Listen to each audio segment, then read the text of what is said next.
Farm house వచ్చింది, కొడుకుకు 100 ఎకరాల ఫామ్ హౌస్ వచ్చింది, బిడ్డకు 50 ఎకరాల ఫామ్ హౌస్ వచ్చింది, అల్లుడికి 25 ఎకరాల ఫామ్ హౌస్ వచ్చింది. మన పేదోళ్ళకు మాత్రం డబుల్ బెడ్రూమ్ ఇల్లు రాలేదు.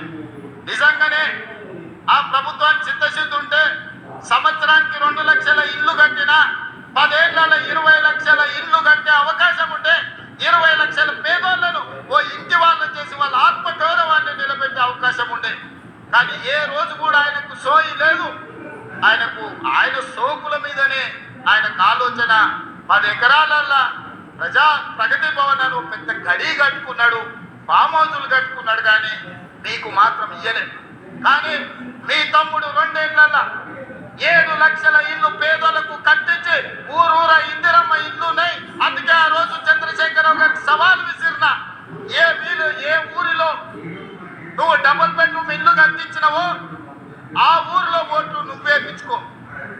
ఏ ఊర్లో ఇందిరమ్మ ఇల్లు నేను కట్టించునో ఆ ఊర్లో నేను ఓట్లు వేయించుకుంటా, నీకు డిపాజిట్ వస్తే చూస్తా అని సవాల్ విసిరిన. ఇవాళ కూడా సవాల్కు కట్టుబడి ఉన్నా. హనుమాన్ల గుడి లేని ఊరు ఉండొచ్చు, నీళ్ల ట్యాంకు లేని ఊరు ఉండొచ్చు, రోడ్డు లేని ఊరు ఉండొచ్చు, బడి లేని ఊరు ఉండొచ్చు. ఇందిరమ్మ ఇండ్లు లేని ఊరు తెలంగాణ రాష్ట్రంలో లేదు, ఉండదు. ఇవాళ ఇందిరమ్మ ఇల్లు గ్రామాన అందించినాం. ఇవాళనే 2.5 లక్షల పెన్షన్లు మంజూరు చేసినాం. మా అక్కలందరికి సూచన చేస్తున్నా, వితంతువులు కానీ, ఒంటరి మహిళలు కానీ, భర్తలు చనిపోయిన వాళ్ళు కానీ ఎవరున్నా అప్లికేషన్ పెట్టుకోండి.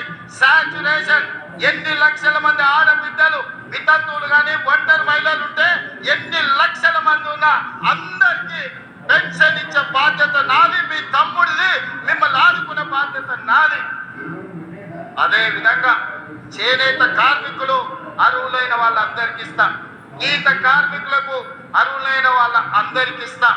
అదే విధంగా వివిధ రకాల వ్యాధులు ఉన్న వాళ్ళకు కూడా ఈనాడు పెన్షన్ ఇవ్వాలని మన ప్రభుత్వం నిర్ణయం తీసుకున్నది. ఇవన్నీ సంక్షేమం ఇందిరమ్మ రాజ్యంలోనే సాధ్యమవుతుంది. కాంగ్రెస్ ప్రభుత్వంలోనే ఇవన్నీ అమలు జరుగుతాయి. అందుకే మిత్రులారా, ఇందిరమ్మ రాజ్యం అంటేనే మహిళా ప్రభుత్వం. సోనియమ్మ నాయకత్వంలో, ప్రియాంక గాంధీ నేతృత్వంలో, ఇందిరాగాంధీ గారి ఆశీర్వాదంతో నిర్మలా జగ్గారెడ్డి గారు సంగారెడ్డిలో చేసే సేవ మహిళలకు మొదటి ప్రాధాన్యత ఉంటుంది.